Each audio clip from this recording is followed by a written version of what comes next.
आँखों का तारा नामे मोहम्मद, दिल का उजाला नामे मोहम्मद, सल्लल्लाहु अला मोहम्मद, सल्लल्लाहु अला मोहम्मद। दौलत जो चाहो दोनों जहां की, दौलत जो चाहो दोनों जहां की, कर लो वजीफा नामे मोहम्मद, कर लो वजीफा नामे मोहम्मद। अपने रज़ा के कुर्बान जाऊं, अपने रज़ा के कुर्बान जाऊं, जिसने सिखाया नामे मोहम्मद, पूछेगा मौला लाया है तू क्या, बहुत अच्छे भाई, पूछेगा मौला लाया है तू क्या। अपने जमीले रज़वी के दिल में, अपने जमीले रज़वी के दिल में आजा समा जा नामे मोहम्मद, आजा समा जा नामे मोहम्मद। छोटा मुंह मगर नूरे खुदा की बात करते हैं, ये आले मुस्तफ़ा हैं, मुस्तफ़ा की बात करते हैं। कोई पूछे अगर जंगल में मंगल कैसे होता है, तो ये फौरन वहाँ अहमद रज़ा की बात करते हैं। हज़रात अभी देखें ये मुबारक जो साया शफ़क़त है हुज़ूर गौसे आज़म सरकार के शहज़ादे के हिस्से मुयस्सर आई। अभी इतनी उम्र ही क्या है, हमारे बच्चों की घरों में जो इतनी उम्र होती है वो डबल बेड की चादरों को फाड़ने की होती है, सिंगारदान पे खड़े होकर बच्चे पेशाब करते हैं। लेकिन अल्हम्दुलिल्लाह रब्बिल आलमीन देखें हुजूर से ये शबाहत मियां शाह साहब क़िबला ने जो बयान फरमाया ना, तरबियत तरबियत तरबियत, जो उनकी गुफ्तगू का तकरीबन 90% आज का मौजू रहा है, अच्छी तरबियत अच्छी तरबियत अच्छी तरबियत। ये उनके अपने सगे बेटे हैं, इस वक्त माशाल्लाह वो दूसरे पारे हिफ्ज़ की तरफ दौड़ते हुए चले जा रहे हैं माशाल्लाह। ज़रा मोहब्बत से कह दो सुभान अल्लाह। एक पारा शुरू से आखिर तक इनके सीने महफूज है, दूसरे पारे की हुसूलियाबी के लिए कोशां है। अल्लाह इनके सीने को जो इनके ज़मीन पर आने से पहले रूहों की दुनिया में रोशन किया था, अब वो बज़ाहिरी वो रोशनी और हमारी और आपकी आंखों को खीरा करने के लिए नज़र आने वाली है। मैं मुबारकबाद पेश करता हूँ, उनकी अज़मत से हर एक ऊँचाई पीछे रह गई। शेर सुनने के आदी हैं तो सुन लें, लेकिन दाद बाद में दीजिएगा जब भाई शब्बीर बरकाती आएंगे। मियाँ बैठे हैं, डॉक्टर साहब बैठे हैं कि उनकी अजमत से हर एक ऊंचाई पीछे रह गई, इस कदर याद आए वो तन्हाई पीछे रह गई। उनकी अजमत से हर एक ऊंचाई पीछे रह गई, इस कदर याद आए वो तन्हाई पीछे रह गई। रहनुमाई कर रहा था किस कदर इश्क़ रसूल, दौलते दुनिया जो हमने पाई पीछे रह गई। रहनुमाई कर रहा था किस कदर इश्क़ रसूल, दौलते दुनिया जो हमने पाई पीछे रह गई। इससे पहले और भी लोगों ने नाते मनकबतें और बहुत सारे अशार पढ़े। अबरार काशिफ की एक हमदी अशारी पढ़ी गई। शायरी जो है ना वो दिल की आवाज़ का नाम है, सोज़े दुरूं का नाम है। ये दिल की कैफियत का वारदात क़ल्बी है। शायरी मेहनत के बलबूते पर होती है तो मशहूर होती है, लेकिन अगर अता की बुनियाद पर होती है तो मकबूल होती है। आप यहाँ पर बिलावजह नहीं बैठे हैं कि आप घर में ज़मीनें नहीं हैं, बेड नहीं है, बिस्तर नहीं, चादरें नहीं है, घर से भगा दिए गए। ना ना ना ना, कोई बेस है, कोई रीजन है, कोई सबब है। आपके बैठने की वजह क्या है? मैं एक बात बताता हूँ, छोटी सी 1 से 1.5 मिनट की बात है। उसके बाद मुझे ना सुनना है और आपके कदमों के नीचे बैठ के सुनना भी है, उसे देखना भी है। लोगों ने कह रखा है कि ये मोहतरम शब्बीर बरकाती साहब बिलाल हबशी रज़ी अल्लाह तआला अन्हु की औलादों में से हैं।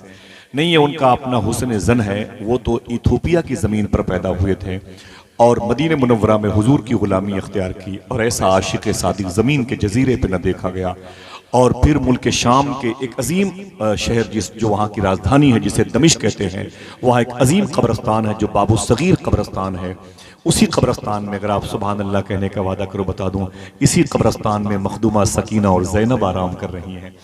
इसी कब्रस्तान में हज़रत अमीर मुआविया आराम कर रहे हैं। इसी शहर में जनाब खालिद इब्न वलीद आराम कर रहे हैं। इसी शहर में हज़रत सुल्तान सलाहुद्दीन अय्यूबी आराम कर रहे हैं। इसी शहर में उमर बिन अब्दुल अजीज़ आराम कर रहे हैं। इसी दुनिया की सबसे अजीम कब्रस्तान में बाबू सगीर में एक तरफ हज़रत बिलाल हबशी भी आराम कर रहे हैं। हाँ, यह है कि आज से तकरीबन 45 साल पहले इथोपिया, साउथ अफ्रीका के मुबारक उन इलाकों से जहां अब्दाल की अक्सरियत पाई जाती है, वहां से कुछ ऐसे मजबूत जाबाजों को हिंदुस्तान की गवर्नमेंट ने हिंदुस्तान में उन लोगों को की सरकोबी के लिए तलब किया था जो मुबारक खानदान अहले सुन्नत वल जमात से ताल्लुक़ रखता था और वहाँ के गुजरात में आबाद हुआ, वहाँ की कोख से निकला, वो गोंडल में आया, उसी के करीब में उसकी शादी हुई। गोंडल कहाँ पर है? ये अहमदाबाद से तकरीबन 4 घंटे का फासला है। जाहिर सी बात है यहाँ क्यों आए हैं? गोंडल से अहमदाबाद का सफ़र किया होगा, अहमदाबाद से बाहर दिल्ली आए होंगे, दिल्ली से मुरादाबाद ज़िले का सफ़र किया होगा, फिर यहाँ से फिर वैसे ही सफ़र करके इन्हें वापस जाना है। इतनी लंबी मसाफत तय करने की वजह क्या है? एक बात करूं, बस उसे सुन लें ताकि आपके दिलों के अंदर भी वही नगमगी गालिब हो जो सैयद शबाहत मियां साहब क़िबला ने बयान फरमाई है। एक बड़े अजीम बुजुर्ग हैं जो मिस्र की ज़मीन पर हैं, जिनको इमाम बूसीरी कहा जाता है। बेवाओ स्वाद ये इमाम बूसीरी कहा जाता है। तकरीबन 35 साल तक अपने पाँव में फालिज का असर इतना गालिब पाया, रोते हुए रातें गुजारी हैं, रोते हुए सुबह गुजारी हैं, बड़े इलाज किए इमाम बूसीरी ने, लेकिन उनका पैर ठीक न हुआ, उनका पैर शिफा न पाया। बड़े बड़े मुस्तशफा गए, हॉस्पिटल गए, अतिबा डॉक्टरों के पास गए, ठीक न हुए। इमाम बूसीरी कहते हैं मैं बड़ा परेशान हुआ, अब क्या करूं, किससे कहूं कि मेरे पैरों में दर्द है, मुझसे खड़ा नहीं हुआ जाता। अचानक वो कहते हैं फिर मेरी नजर हुजूर की तरफ गई, मैंने कल्ब की आवाज सुनी कि अब हुजूर के अलावा किसी से न कहूंगा, किसी तबीब से किसी मतब में जाके न कहूंगा। इमाम बूसीरी कहते हैं मैंने कागज निकाला, कलम निकाला और एक नात लिखना शुरू कर दिया। दर्द बेदार हुआ तो नात लिखने लगे, कर्ब ने घेर लिया तो नात लिखी। सूफिया फरमाते हैं बेटियों की शादी ना हो तो नात पढ़ा करो, कारोबार कमजोर हो जाए तो नबी की नात पढ़ा करो, तुम्हें हालात ज़माना अपनी गिरफ्त में ले ले तो नबी की नात पढ़ा करो। समझे, नबी की नात का कमाल ये है, नबी के जिक्र का कमाल ये है। बकौल सूफी सुल्तान मियां, हुजूर के जिक्र का कमाल ये है कि हुजूर की मौजूदगी में होता है। इस जुमले को याद रखिएगा। इमाम बूसीरी कहते हैं मैंने नात लिखनी शुरू कर दी, अगर खुश होने का वादा करो बता दूं, अभी वो कहते हैं कि मैंने तकरीबन 160 अशआर लिखे थे। कितने? 160 अशआर लिखे मैंने। इमाम बूसीरी फरमाते हैं ये मिस्र की ज़मीन में आराम कर रहे हैं, वही मिस्र की ज़मीन है जहाँ पर शेख अबुल हसन शाज़ली आराम कर रहे हैं, वही मिस्र की ज़मीन है जहाँ गुंबद खदरा बनाने वाले शेख मंसूर कलाउनी आराम कर रहे हैं। इमाम बूसीरी कहते हैं मैंने 160 नात के शेर लिखे, कागज़ और कलम को तकिए के नीचे रखा, रोते रोते सो गया। कहते ख्वाब में हुजूर तशरीफ लाए। दिल से बोलो हुजूर आ सकते हैं कि नहीं?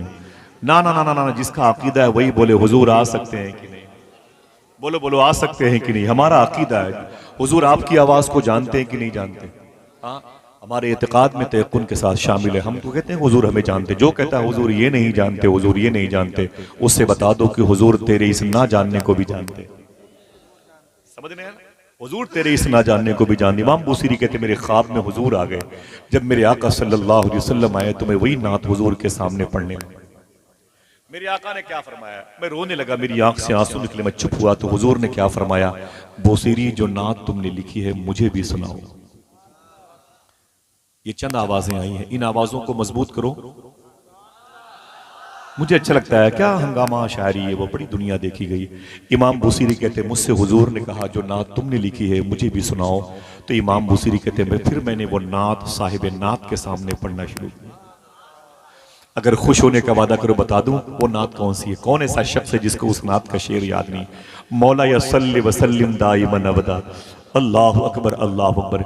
इमाम बूसीरी कहते हैं अभी कम अबरात वाले शेर पर पहुंचा था, हुजूर ने मुझे रोक दिया, फरमाया ठहर जाओ। मैं रुक गया तो हुजूर ने अपने कांधे से मुबारक चादर शरीफ उतारी। इमाम बूसीरी कहते हैं मेरे कांधे पर रख दी। हुजूर ने उस चादर को मेरे कांधे पर रख दी। रखने के बाद फरमाया बूसीरी क्या चाहते हो? तो मैंने कहा आका मेरे पैरों में दर्द है, 30-35 साल से फालिज की वजह से मैं बड़ा परेशान हूं। तो हुजूर ने अपना दस्ते शफकत, अपना दाहिना हाथ मेरे सर के ऊपर रखा और दुआ मांगी। जैसे हुजूर ने दुआ मांगी, इमाम बूसीरी कहते हैं मैं खड़ा हो गया।